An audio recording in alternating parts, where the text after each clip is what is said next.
The area just southeast of LAX includes 3 densely populated school districts: Lawndale, Lenox, and Weisburn.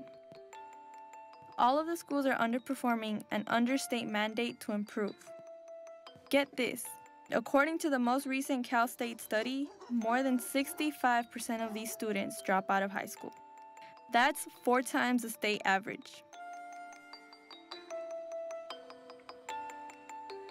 This is my neighborhood, Lenox. Lenox has this way of killing people. People actually get killed here every week, but it's the emotional and spiritual sense that I am talking about. When I listen to my younger brother talk about his ambitions, his friends' ambitions, or lack thereof, it makes me want to cry. To pull their ears and make them understand that there is more to the world than just gangs and day-to-day jobs cleaning other people's houses.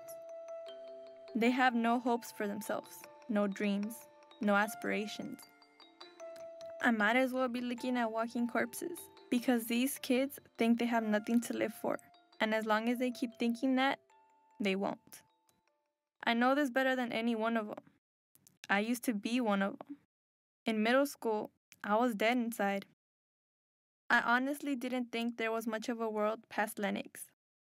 I thought this was where I was going to live and die. I was apathetic and unmotivated.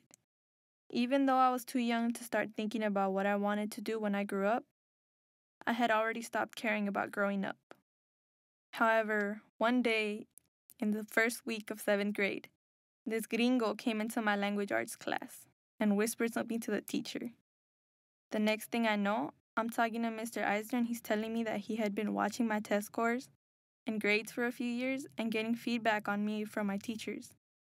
He told me about choices, possibilities, and opportunities to go to good high schools.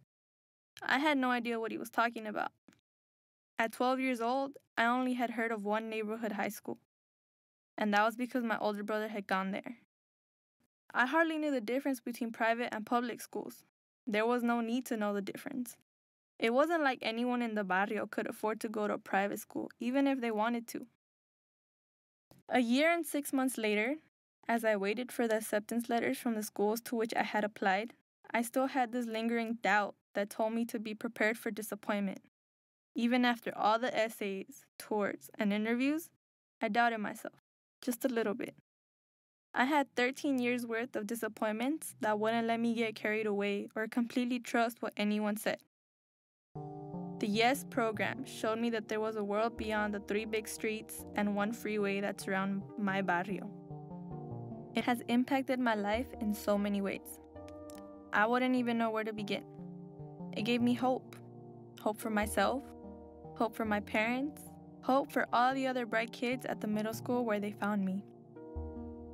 YES also showed me the opportunities available for me and gave me something to live for. And for that, I am infinitely grateful. Next semester, I am going to HMI, a rigorous program in Colorado. I will be away from home for 4 months, busting my brain and my butt in the Rocky Mountains. I feel so lucky to have this chance. Mr. Eisner had been helpful in getting me in. When I called to thank him, he stopped me. He said that he was doing HMI a favor, not me. But that's what he always tells me. I'm not sure yet that this is true, but I know it's up to me to make him right. My name is Stephany Subdiaz. I'm a junior at Crossroads.